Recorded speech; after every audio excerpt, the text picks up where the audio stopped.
Nous voilà prêts pour la troisième partie. On va commencer à faire le vrai travail dans ZBrush. Mais avant de faire ça, j'aimerais quand même retourner un petit peu sur ce qu'on avait dit le vidéo précédent. C'est-à-dire, jusqu'à maintenant, on s'est concentré sur faisant le mood board et s'organiser en soulignant les différentes méthodes qu'on va utiliser et comment on va les combiner. Il reste à cette étape-ci deux décisions importantes à prendre. La première, c'est la différence entre le typose et une pose dynamique. Par exemple, pour mon lièvre ici, je pourrais juste commencer à le sculpter sans trop réfléchir et de faire la pose finale, c'est-à-dire le lièvre en pleine course. Ça a l'avantage que c'est très intuitif, on ne doit pas réfléchir trop et on aura tout de suite quelque chose qui se rapproche de la pose finale, ce qui est très agréable à travailler. Par contre, le désavantage, c'est que, il y en a plusieurs en fait, mais la première désavantage et la plus importante, c'est que si jamais par après on change d'idée, il va falloir refaire la pose. Et c'est pas toujours évident, hein, parce que quand on a sculpté en place, c'est-à-dire en pose, souvent pour plier les différents éléments du personnage, c'est déjà pas évident, mais en plus, si la topologie n'est pas bonne, vous risquez d'étirer, de compresser trop, de créer des formes,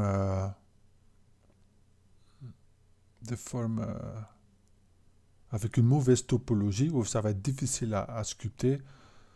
Ça, c'est la première désavantage. La deuxième,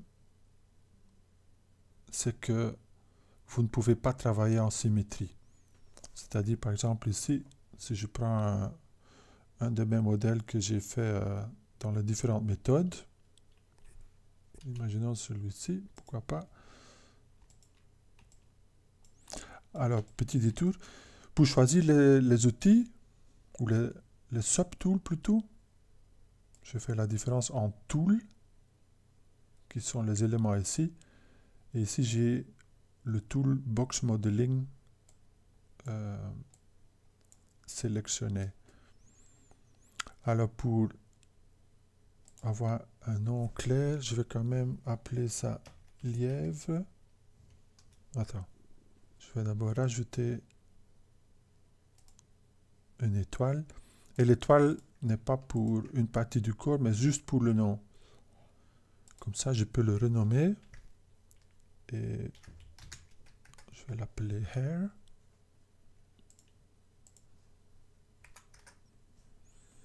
Voilà, je peux le désactiver pour pas qu'il est visible. Et maintenant, chaque fois que je vais sauver l'outil, il aura le nom Hair. Parce que sinon, il prend le nom de l'élément qui est le plus haut. Alors, ça veut dire que chaque fois, j'ai un nom qui colle pas. Voilà, par exemple, là, mon tool s'appelle Hair et mon tool consiste de plusieurs subtools. C'est important de faire la différence. Quand on sauve un tool, avec le menu ici, Save As, format ZTL, on va sauver ce tool qui consiste de tous ces subtools-là.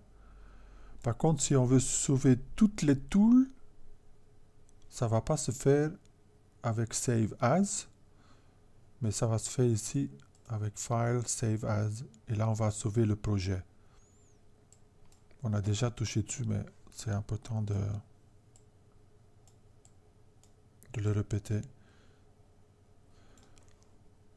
Alors, on avait dit, c'est quoi les avantages et désavantages de faire la pose finale ou le typose? Ben, si on fait la pose finale, on ne peut pas profiter de la symétrie. Par exemple, ici, je mets la symétrie et raccourci X. Et vous allez ici voir que j'ai un problème supplémentaire. Je vais cacher la référence pour qu'on voit mieux. Vous voyez, la symétrie, il va aller chercher ici à gauche beaucoup trop loin. Mais ça, c'est parce que c'est une symétrie globale. Par exemple, si je mets le floor, vous allez voir que l'axe global ici se trouve au milieu et le point symétrique par rapport au l'axe global, il va se trouver de la même distance du côté gauche. Si je veux une symétrie que sur la tête, il faut que je change en symétrie locale. Pour plus d'infos, contrôle. Là, vous pouvez lire toutes les infos sur la symétrie locale. Et si j'active ça, vous allez voir que il va chercher la symétrie par rapport au pivot de l'objet. Et comment je peux voir le pivot de l'objet? Comme dans Maya, vous faites W, et ça montre les axes de l'objet. Je tourne à X, à la BMV. Là, il y a ma symétrie qui marche. Alors, imaginons, je rajoute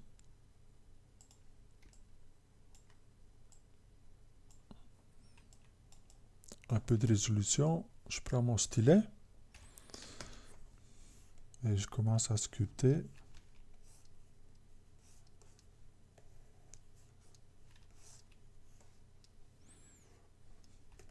Je vais le mettre en solo aussi, comme ça. On va travailler plus ciblé.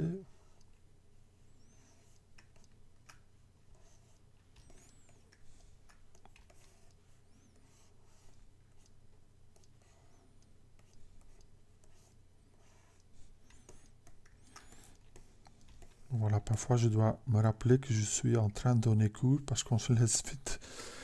Là, j'étais détonné juste en sculptant. Alors, on voit bien ici les avantages de travailler en symétrie parce que, en fait, il ne vous fait que la moitié du travail. On le fait d'un côté et l'autre côté, il est fait exactement de la même façon. Par contre, si on va travailler en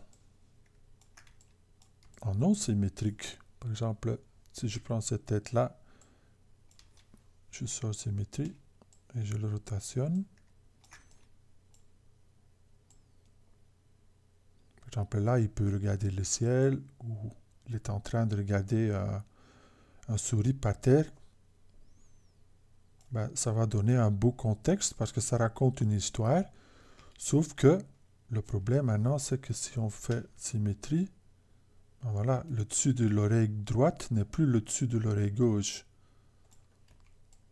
Vous voyez, si je fais BMW, ma symétrie est cassée.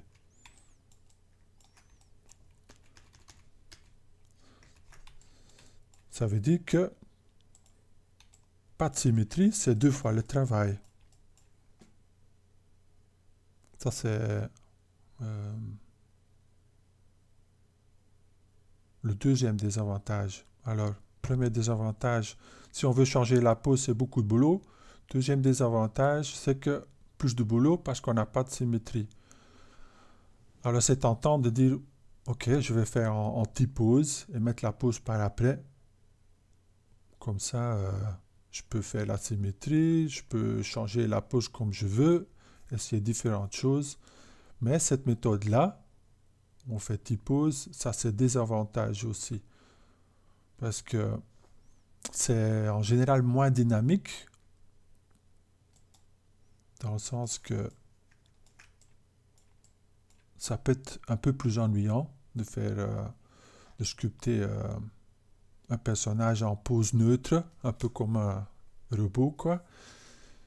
Et on va s'identifier moins avec ce qu'on est en train de faire. C'est le désavantage principal. Alors, je vous propose un peu comme une situation noir et blanc, où c'est l'un ou l'autre. Il y a quelques pistes à suivre où on peut combiner les méthodes, et je vais vous montrer ça fur et à mesure. Mais je voudrais aussi vous annoncer que, personnellement, moi, je préfère quand même travailler en en pose générique d'abord et la pose finale par après. Voilà. C'est venu un petit peu par expérience ou aussi dans mon parcours professionnel, dans le sens que si vous faites un boulot et on vous demande de faire quelque chose dans un délai spécifié, ben c'est souvent on va choisir une solution qui vous laisse des options par après. Ça veut dire que si tu fais quelque chose et vous en êtes content, mais le client ou votre patron n'en est pas content, ben pour faire des changements, on est vite obligé de retourner presque jusqu'au premier pas. Et quelque part, j'ai pas envie de faire ça. Et pour ça, je m'organise pour avoir plusieurs délivrables en cours de route. Et à ce moment-là, je vais chercher un feedback du client ou du patron ou du chef de projet pour lui demander son retour. Et si par exemple la première étape elle est réussie, je peux avancer et ne me plus soucier de toutes les décisions qui ont été prises jusqu'à maintenant. Et c'est un peu dans cet esprit-là que je vais le faire ici, même si c'est un projet personnel où c'est moi le chef finalement, ou le client quelque part. J'aimerais bien quand même vous montrer quelle méthode convient mieux dans un cadre professionnel. Voilà. Ça, c'était le premier point, pause dynamique ou pause T. Nous, on va faire, ou moi, je vais faire pause T d'abord. Deuxième point que je voulais souligner, c'est aussi l'utilité d'une approche modulaire. Alors, ça veut dire quoi? On en a déjà parlé dans l'autre vidéo, dans la partie 2, où par exemple pour le petit paysage, je vais modéliser une feuille et après avec cette simple feuille, je vais le copier et le modifier par après pour faire les autres feuilles. Et cet esprit de réutiliser des éléments, de le sculpter une fois et après de le réutiliser, elle est très importante.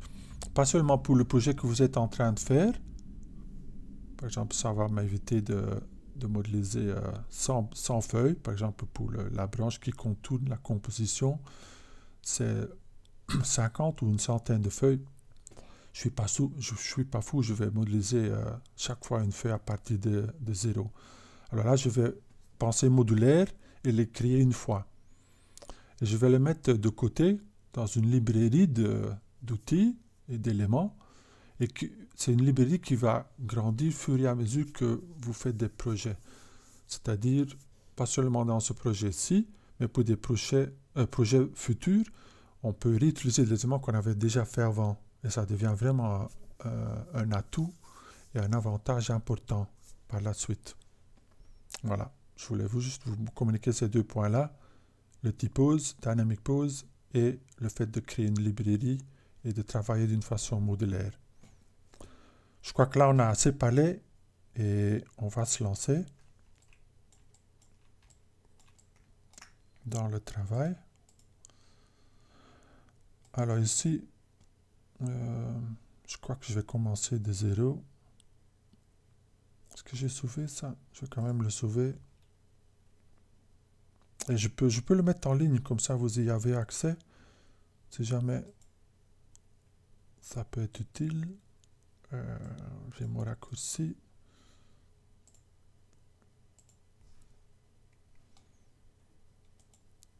Le voilà. Alors, si vous voulez faire le même modèle que moi, c'est tout à fait possible aussi. Hein. Ne vous gênez pas si ça vous inspire. Alors, moi, je vais quand même prendre un nouveau modèle. Et comme j'avais décidé de faire mon lièvre en Z-sphère, je vais aussi rajouter un Z-sphère.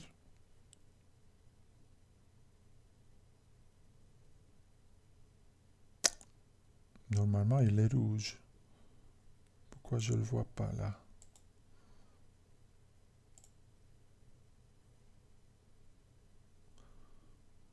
Il se cache où là, les Z-sphères?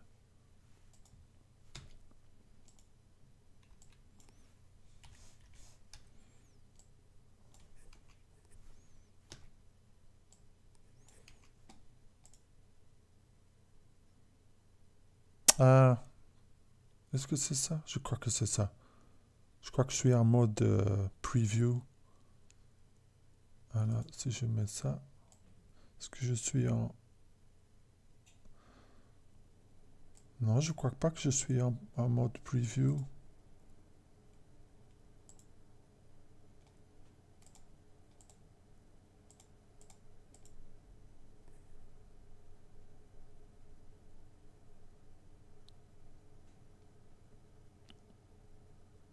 Ça m'est déjà arrivé, hein.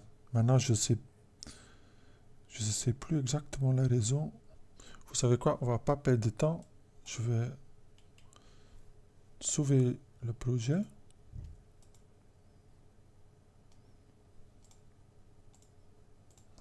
Je vais le versionner.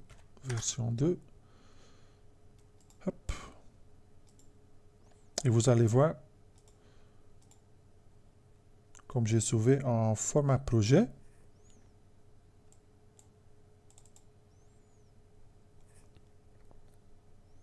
j'aurai accès à mon modèle. File open.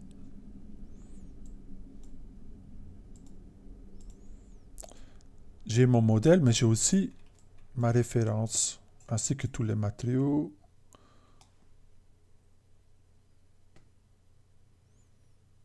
Je vais remettre la configuration standard. Et j'ai tous mes autres tools. Et le plus important, est-ce que j'ai accès à les Z-sphères? Je sais pas, c'est un petit bug. Alors le Z-sphère est en place. Et si je me rappelle bien, on avait bougé la référence. Et je vais pas me calquer dessus, hein, mais j'aimerais quand même le recentrer. Je l'avais mis de côté. Voilà. Et je vais même, plutôt que de monter mon illustration ou ma référence, je vais plutôt descendre le Z-sphère. Et vous allez voir, si je sélectionne mon Z-sphère et je fais W, ce qu'on utilise normalement pour bouger, le danger c'est qu'on ne le bouge pas tout à fait verticalement. Alors, je vais faire X pour avoir symétrie et comme ça me permet de le bouger juste sur le axe vertical. Alors vous allez me dire pourquoi vous n'utilisez pas le gizmo. Ben voilà, c'est une bonne question, mais tout ce qui est Z-sphère, ça ne marche pas. On n'a pas accès au gizmo. C'est comme ça. Alors c'est pour ça qu'on va utiliser plutôt W. Et scaler, c'est E. Et rotationner, ici on n'en a pas besoin.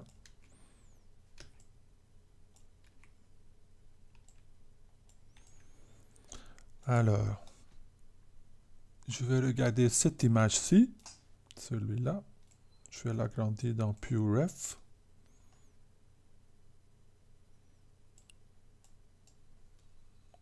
Et je regarde ça pour créer ma forme de base. Et je pourrais le faire de devant, mais ça me semble un peu contre-productif parce que par après, je vais devoir quand même le bouger sur le côté. Alors, je préfère le faire du côté en profil. Et ici, je crois que je peux flipper. Est-ce que je peux flipper? Je ne sais plus.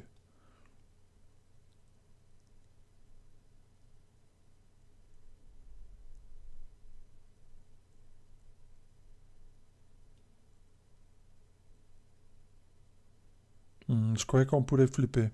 C'est pas important. Je vais prendre l'autre vue. Et je vais le faire d'ici. Alors, comme je suis de vue de côté et je veux que ça soit un T-pose, et je vais travailler en symétrie, je vais être discipliné et me rassurer que chaque sphère que je rajoute, que je suis bien au milieu. Et ça, on peut s'en vérifier parce que ça va snapper et devenir vert. Comme ça, je sais que cette sphère-là, elle est pile au milieu. Et en plus,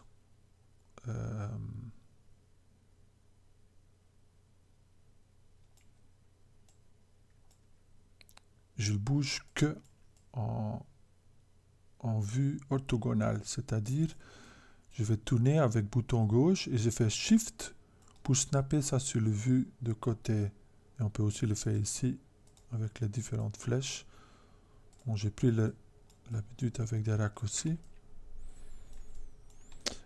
Et je vais rajouter les pattes, des pattes énormes de derrière, parce que c'est un animal qui, toute la puissance vient des pattes. C'est comme ça qu'il atteint la vitesse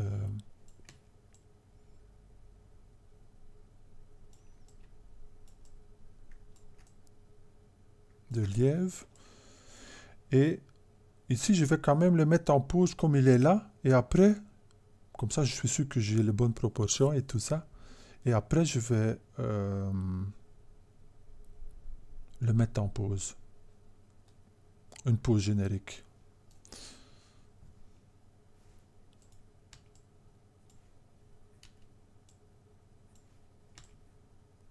Voilà. Il a des énormes...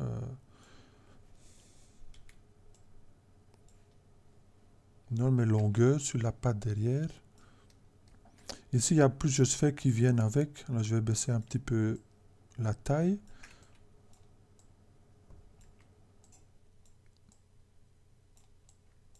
Et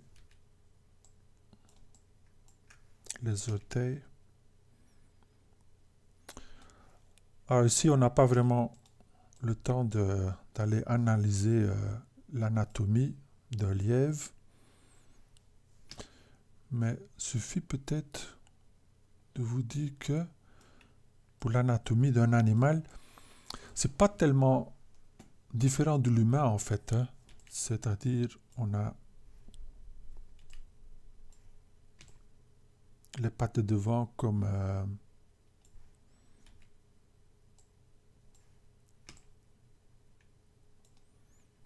l'humain. On a des jambes et des bras. Ben, chez l'animal, c'est la même chose, sauf que les pattes sont démesurées.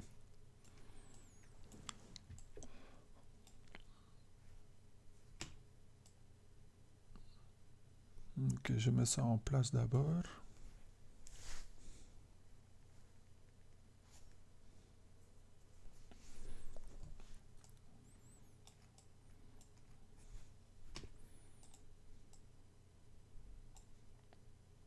Rotationner. Voilà l'avantage des Z-sphères.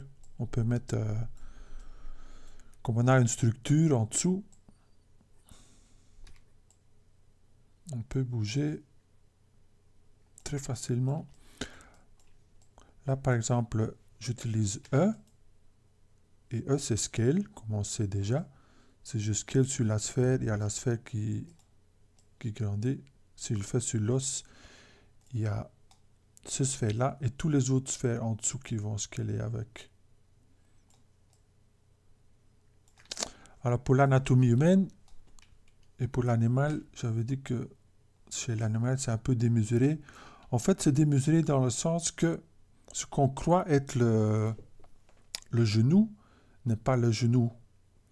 Si je regarde les pattes de derrière, souvent on parle du genou inversé, c'est-à-dire cette partie-ci. Mais en fait, ce joint-là, c'est pas le genou, c'est le talon. Le genou, il est plus haut. Et c'est ça où on se perd un petit peu dans le sens que on a le haut de la jambe, le bas de la jambe, le tibia, le pied et les orteils. et c'est les orteils qui touchent le sol, c'est la plupart des animaux. Mais comme c'est les orteils et pas les pieds, chez un humain, il n'y a que le pied, il y a tout le pied qui est à 90 degrés. C'est pour ça parfois qu'on a l'illusion ou l'impression que le genou il est là. Mais en fait c'est le talon et le genou est plus haut. Utile à savoir. Alors ici je pense déjà un petit peu à la silhouette pour créer une silhouette qui est intéressante, que pas tout est parallèle avec un axe global. Et je crois que j'ai fait mes pattes un peu trop écartées.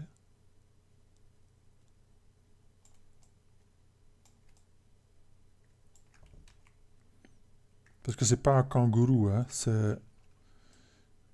il va être très économe avec ses efforts pour avoir cette puissance et cette vitesse. Ça veut dire que les pattes vont être en dessous du corps pour avoir un maximum d'impact quand il se lance.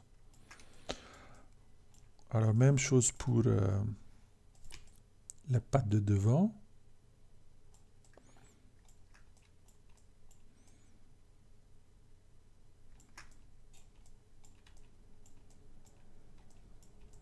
Les épaules, le coude, la poignée et les doigts. Plus court que les jambes de derrière, comme on voit dans la référence aussi.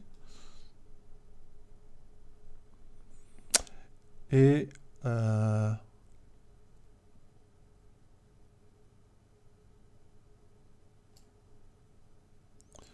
patte de haut, un peu plus court que la patte, donc le tibia. Là, je garde les proportions. C'est à peu près des tiers, hein, mais ici, tu as la patte qui disparaît un petit peu dans le corps. Alors, ça donne l'impression qu'il a des énormes pieds et des énormes tibias. Alors, comme ce n'est pas complètement la réalité, je vais quand même exagérer un peu ça, comme on a vu dans l'exercice de la caricature.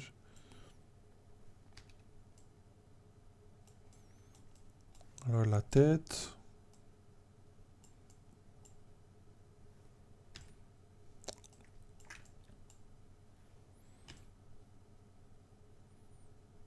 Je vais le faire un peu plus humain dans le sens que lui redresser la tête, ce qui est typiquement humain.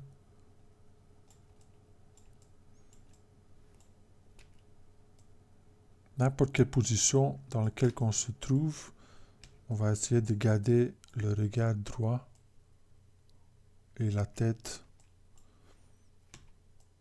prêt pour repérer le danger. Les oreilles. Alors, je vais pas, en général, on n'essaye pas de capter toutes les formes avec les Z-sphères. Hein. Mais ici, comme les oreilles font partie intégrale ou structurelle, disons, de l'animal, comme il arrive à les bouger aussi, je vais les faire en Z-sphère. Et pour la longueur, je vais exagérer un petit peu aussi là. Voilà, ici, ils ont à peu près la taille de la tête. Ben, je crois que je vais peut-être aller jusqu'à 2 fois. Voyons si ça marche.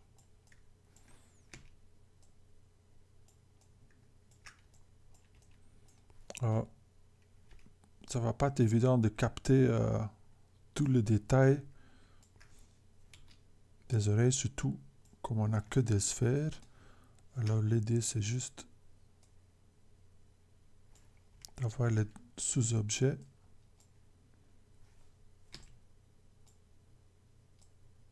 Là, ici, il y a une erreur dans le sens que si je le mets en solo et j'enlève le floor pour y voir plus clair, vous allez voir que j'ai 2 sphères qui s'emboîtent. Je vais le séparer. Ça se voit, vous voyez la zone transparente. Je les écarte. Je vais les faire plus petits aussi. Voilà, ça fait déjà plus lièvre. Et ils sont tellement longs que souvent il y a une légère courbe aux oreilles.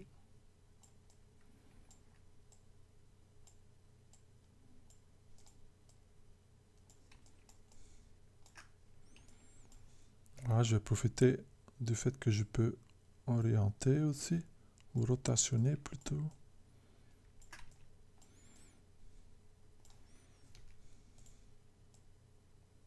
Les décaler un peu vers l'arrière de la tête.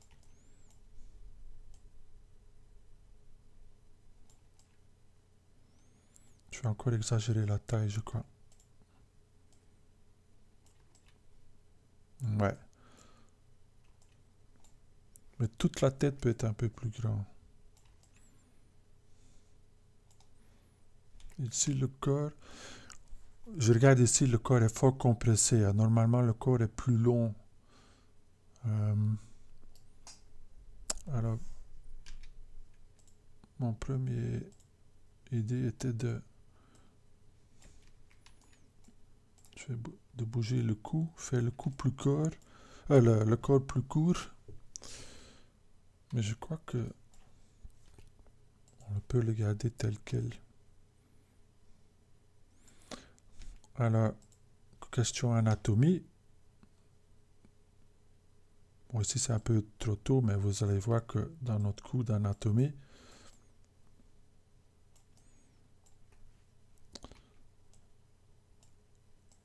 on aura parlé du courbe S dans le corps humain. Ben dans la colonne des animaux, c'est la même chose, hein, en fait.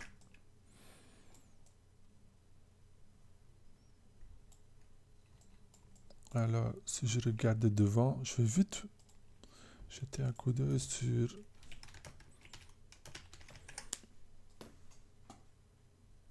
les oreilles de devant et surtout l'angle. Si je regarde là, ils sont un petit peu écartés et ils sont tournés vers l'extérieur de la tête. Et il y a une courbe aussi vers l'extérieur. Je vais faire la même chose là. Les rapprocher un petit peu avec W et Alt pour bouger toute la structure. Je vais rajouter un nez aussi, je crois. Plus pour savoir où il se trouve que pour le shape. Un petit nez. Ça va être très important, cette partie, le museau du lièvre.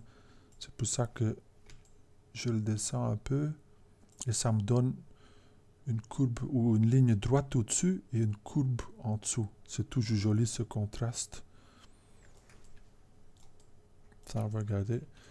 Je crois qu'on n'en est pas loin. Je crois que je vais juste épaissir un peu la patte du haut encore. Et je peux sculpter par après.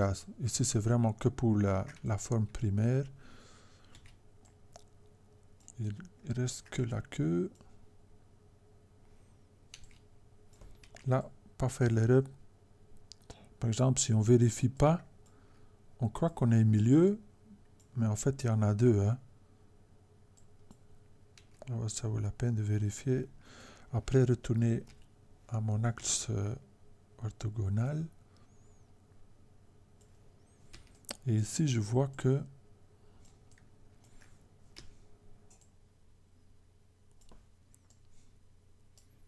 le lièvre, il a une queue qui finit un petit peu en pointe. C'est-à-dire, il y a une sorte de V inversé qu'on veut capter ici. Là, le V, mais il est peut-être un peu trop éloigné du corps.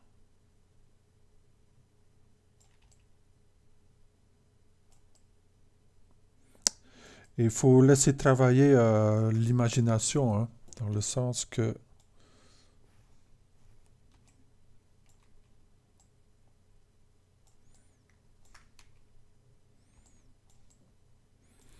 on regarde un petit peu avec les paupières en floutant, avec les paupières la vue, et avoir une impression vraiment de silhouette. Ça, c'est une méthode. On peut aussi, comme on a vu en classe, changer le matériel et peut-être la couleur de fond.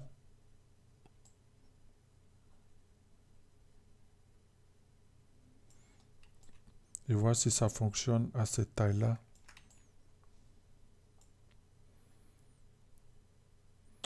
Pour moi, ça commence à fonctionner. C'est juste... il me semble un peu trop élongé. Alors ici, je vous montre un petit peu... on va en parler plus tard aussi du boucle créatif.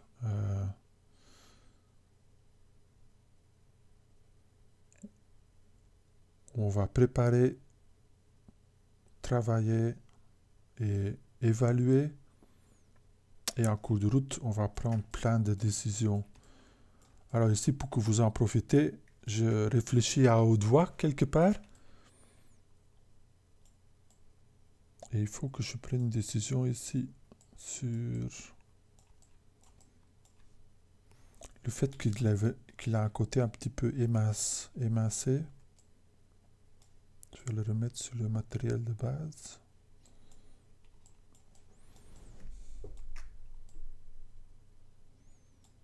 Par exemple, le corps me semble quand même un peu trop long.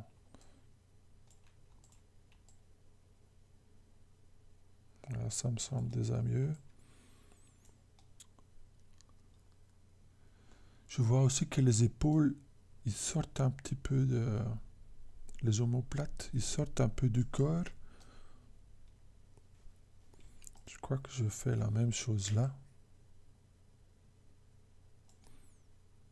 Parce que ce fameux col de lièvre, c'est très typique. Je crois que je vais scaler cette partie-là aussi. Le scaler et le baisser, peut-être.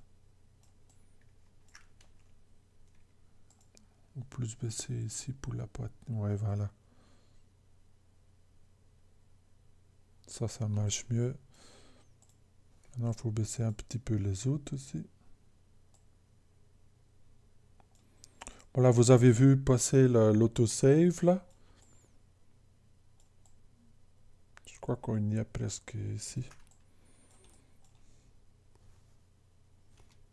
J'ai encore oublié, je l'avais dit tantôt que j'allais parler du autosave.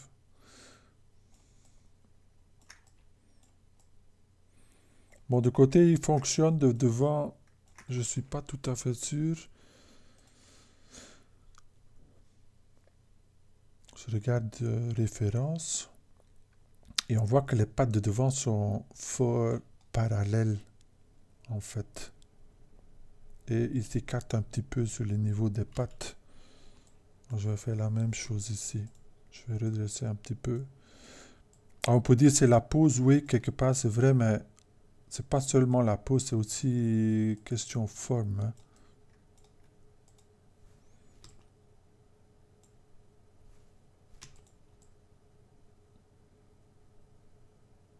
Et on avait dit tourner un petit peu les pattes de devant.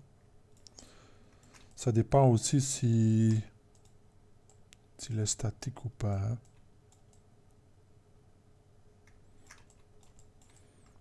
Alors comme toujours, vous pouvez faire en arrière. Il y a un historique infini dans ZBrush. Et là on voit ça s'améliore, ça améliore, ça améliore. Et si jamais vous dites, ah oh, non, là ça c'est pire, ben, vous vous arrêtez. Mais je crois que ça s'améliore encore. Hein. Regardons de devant. Ouais, je préfère.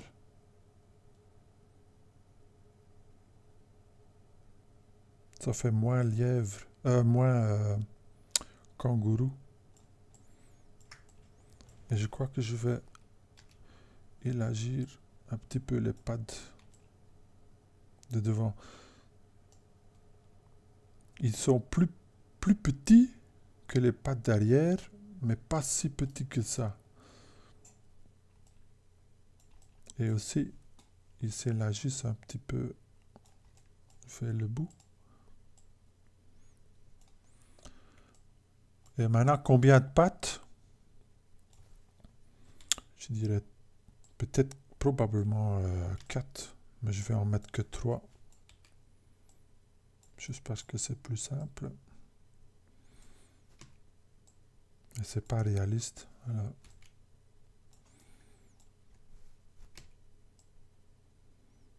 Là, de nouveau, il y a des sphères qui s'emboîtent.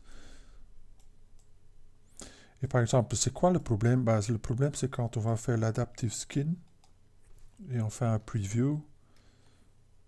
Surtout avec la méthode où c'est mis à 0, cet algorithme-là, parfois, il risque de souder tout. Alors, pour éviter ça, je préfère quand même les écarter un petit peu. Mieux prévenir que guérir, comme on dit. C'est aussi à cause de la taille. Hein.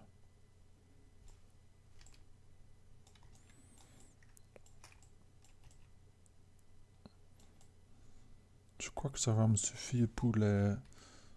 Je pourrais ajouter une deuxième sphère. Alors, petite astuce, si vous faites Q, A, pour ajouter, si vous faites Shift, il va complètement copier le sphère précédent. Ça veut dire que ça va être exactement la même taille. C'est un petit peu ce que je veux ici. Q, A, Shift. Et là, je vais baisser à chaque fois avec Alt. Comme ça, on garde l'angle de l'os. Ça, c'est surtout pour l'allonger avec le sol. Parce qu'ici, pour tout ce qui est contact et gravitation, c'est nous qui vont devoir le mettre. Hein. Ça veut dire que s'il va toucher le sol, il faut que les orteils se plient en suivant ce sol. Bon, je pourrais encore chipoter avec ça à l'infini. C'est pas le but. Je crois qu'ici, comme premier jet, ça me suffit. Il me manque juste les doigts, quelque part.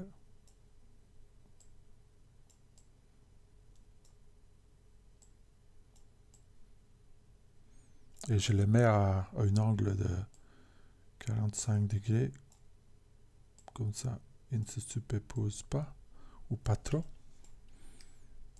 Shift de nouveau pour ajouter une sphère.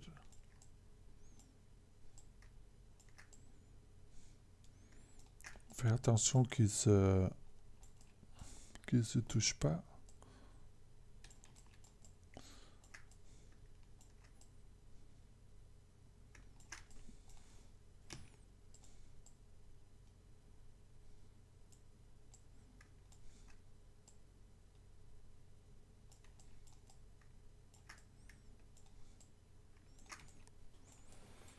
Voilà, j'ai mon lièvre en place.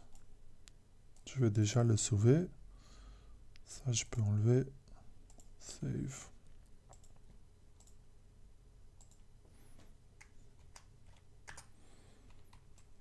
Et maintenant, j'avais dit que j'allais le mettre par après en pose neutre. Alors pour ça, je vais trouver Hair Sitting. Alors pose neutre, c'est quoi pour un lièvre? C'est discutable. Hein? Moi, je vais faire qu'il est assis. Ça, c'est bien. Par exemple, là, je vois qu'il y a des sculptures. Mais vous voyez comme la sculpture, c'est toujours une interprétation de la réalité. Ici, il a encore élargi les oreilles plus que moi. Et là, on a l'impression que c'est un lièvre ou un lièvre jeune. Et pourquoi? Ben parce que on voit pas vraiment les articulations. C'est presque une courbe complète. la patte. Un petit peu comme l'oreille, quoi. Il n'y a pas d'os dans l'oreille. Ben ici, on a presque l'impression que les pattes, c'est pareil. C'est un côté lisse. Sauf peut-être les pattes de derrière. Cette partie-là qui a un angle plus droit. Parce que la force va vraiment venir de là. Mais c'est une belle interprétation de la réalité. On va faire pareil. Alors, je cherchais quoi? J'ai oublié maintenant. Une pose assis. Une belle pose assis. On va changer un petit peu. Hein, parce que par exemple, là, on voit la pose. Quoique c'est... Si on regarde celui-là et celui-là, on dirait qu'il a utilisé cette référence-là. Hein.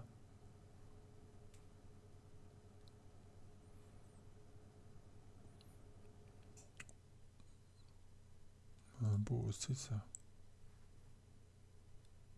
C'est surtout la pose qui est intéressante. Bon, ne perdons pas de temps. Je crois que j'aime bien cette pose ici. Je crois que je vais la copier. Je crois que je vais même la rajouter à mon Pure Ref.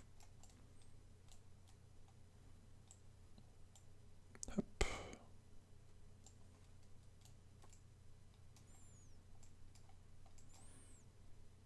Ok. Alors, encore une petite astuce. Et je vois ici que l'oreille, elle reste plutôt droite quand on regarde de devant. Hein. C'est un côté un peu plus attentif. C'est probablement mieux. Voilà.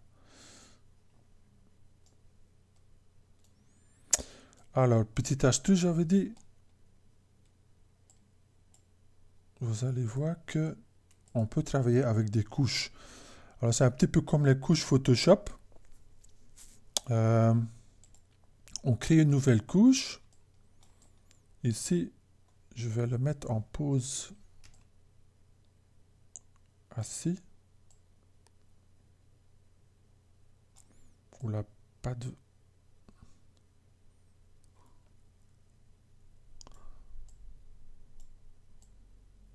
Là, je crois que c'est comme ça. Là, on voit vraiment... Ouf. Là, on voit vraiment la taille de la patte derrière. Hein. Ça a l'air pas correct, mais je crois que c'est juste. On va plier. Et ici, on voit vraiment la force du Z-sphère. Hein. Déjà, je sais que ça marche en mode course. Voilà, ça c'est un des cas où on va utiliser la rotation sur soi-même. La plupart des rotations, c'est pour créer un angle. Ici, on veut juste sur les poignets que ça tourne sur soi-même quelque part. Un roule, quoi. Voilà, comme ça. Et après, je tourne dans l'autre axe. Et si je regarde ma référence, les pattes, ici au bout, se superposent dessus. C'est aussi pour la sculpture, pour une raison de couler. Hein. Ça facilite, si on rejoint les deux pattes, c'est plus facile à couler en bronze. Mais je crois que dans ce cas-ci, c'est joli aussi. Alors, je vais faire un petit peu pareil.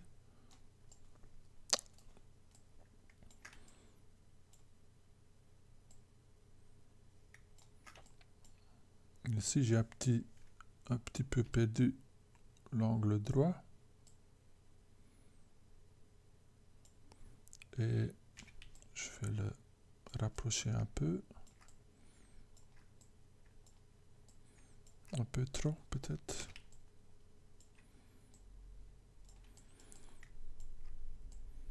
Et ce n'est qu'une suite de décisions hein, qu'on est en train de faire.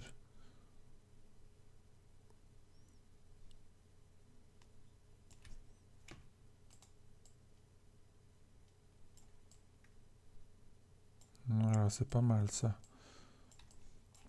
Je fais la même chose pour faire moi l'impression que les pattes posent par terre. Ben pour ça, il faut que j'aligne les orteils sur le sol. Sinon, on a l'impression qu'ils sont dans le vide.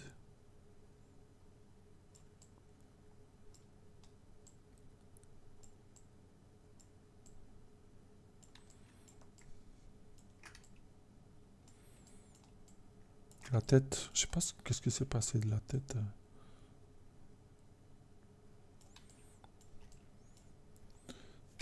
Ça, comme j'ai perdu ma courbe, je crois que j'ai une sphère de trop. C'est trop. Je vais enlever celui-là.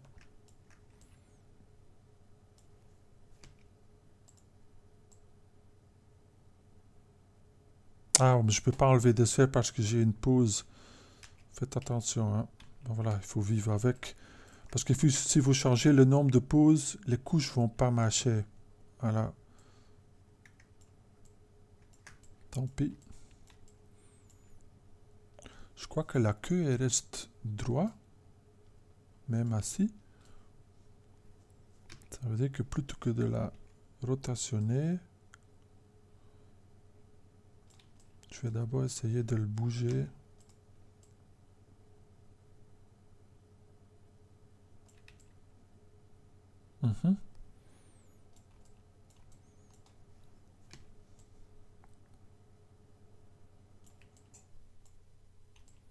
Baisser un petit peu les fesses pour que ça touche le sol aussi. Et ma sphère initiale, elle est là. Je crois que c'est là. On peut la baisser un peu aussi. Ouais, ça fonctionne, je crois.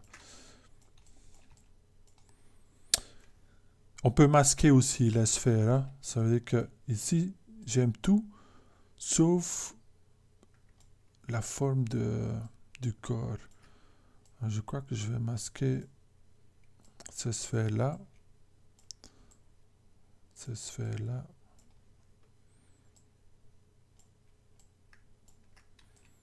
Je prends un énorme brush, W.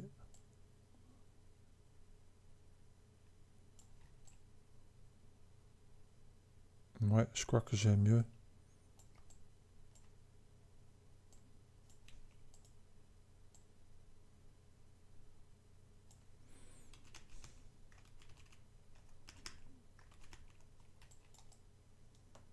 Mais c'est un peu trop droit maintenant. Il y a toujours quelque chose. Hein.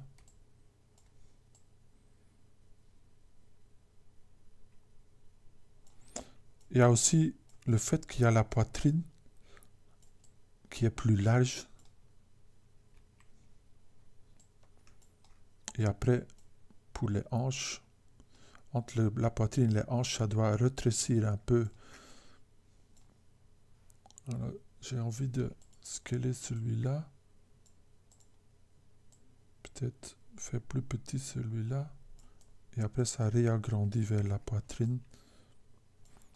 Je crois que le problème principal, c'est que j'ai un sphère de trop.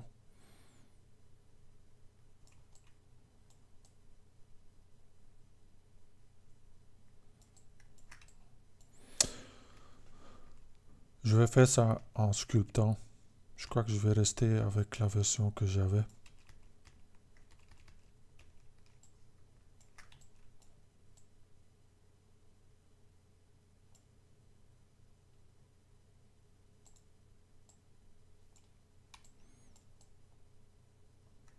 Voilà, je suis en train de chipoter en fait. Hein.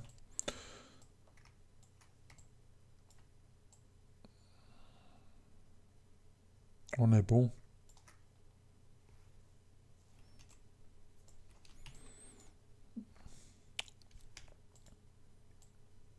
Je crois que pour la forme de base, voilà.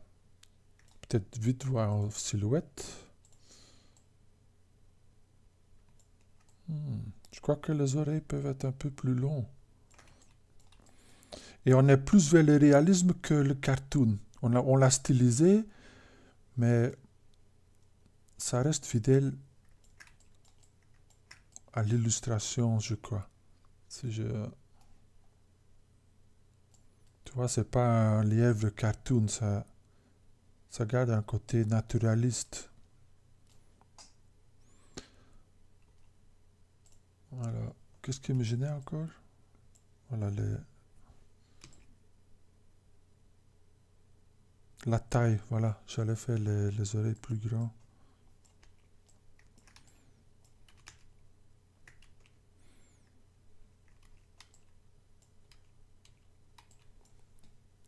Hein? Est-ce qu'elle est l'os? Et ça se voyait mieux en silhouette. Ouais. Ouais, tout à fait. J'aime bien. Ok, on en arrive à la fin de cette étape-ci. Dernière chose qui reste à vous montrer, c'est la fameuse couche. Et vous allez voir que je peux l'activer ou le désactiver.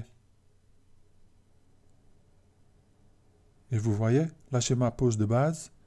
Ici j'ai la pose que je viens de faire.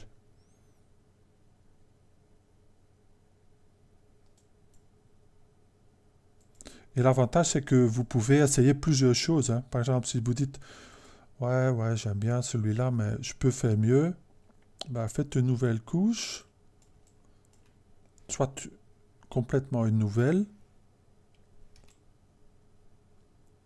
Et là, vous pouvez peut-être, par exemple, essayer une pose étendue en pleine course.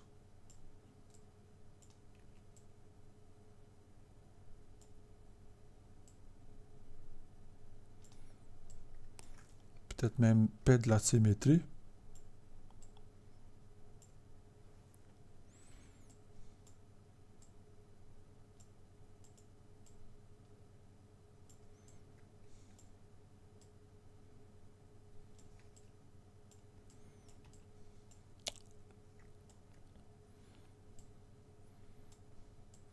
Il a une forme un peu trop humaine là. Hein.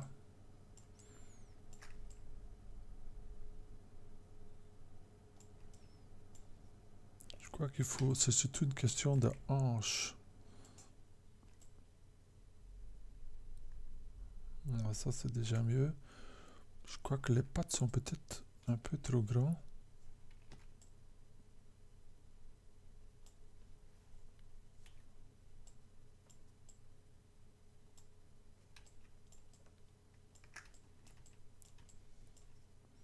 Bon voilà, je ne vais pas revisiter. Là j'ai trop de sphères dans le dos. C'est trop compliqué pour changer la forme en fait. Mais comme je disais, je ne vais pas finaliser cette pose-ci. C'est juste pour vous montrer. Il y a tellement de vitesse qu'il perd un petit peu sa symétrie.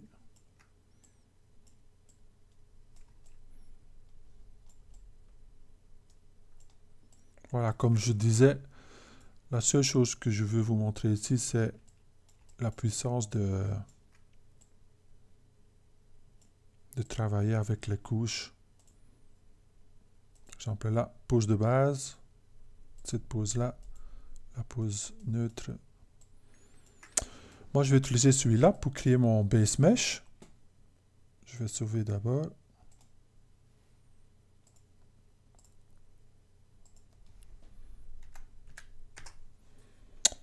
Et je vais créer mon adaptive skin sur 2, ça 0. Parce qu'à ce moment-là, il va utiliser un autre algorithme. A, vous voyez, ça c'est, si je mets à 1, ça c'est la version la plus simple. Dès que j'utilise l'autre méthode, c'est un Dynamesh en fait. Hein. Si on sculpte en sculptrice, on peut le faire comme c'est mis en plus, c'est résolution Dynamesh. Par exemple, pour continuer à travailler en sculptrice, vous pouvez utiliser cette méthode-là. Moi, je préfère travailler avec des subdivisions. C'est pour ça que je vais mettre ça à 0. Preview. Voilà, je crois que ça fonctionne très bien. Je vais le générer pour du vrai. Générer facile à faire. Hein. On garde ça en preview, on oublie, on commence à sculpter. Ben, le danger, c'est que si on change des choses et on enlève le mode preview,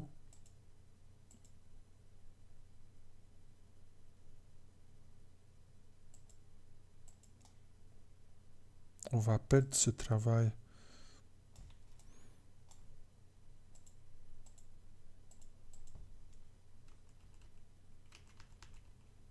Dès qu'on va changer la pose, vous allez voir que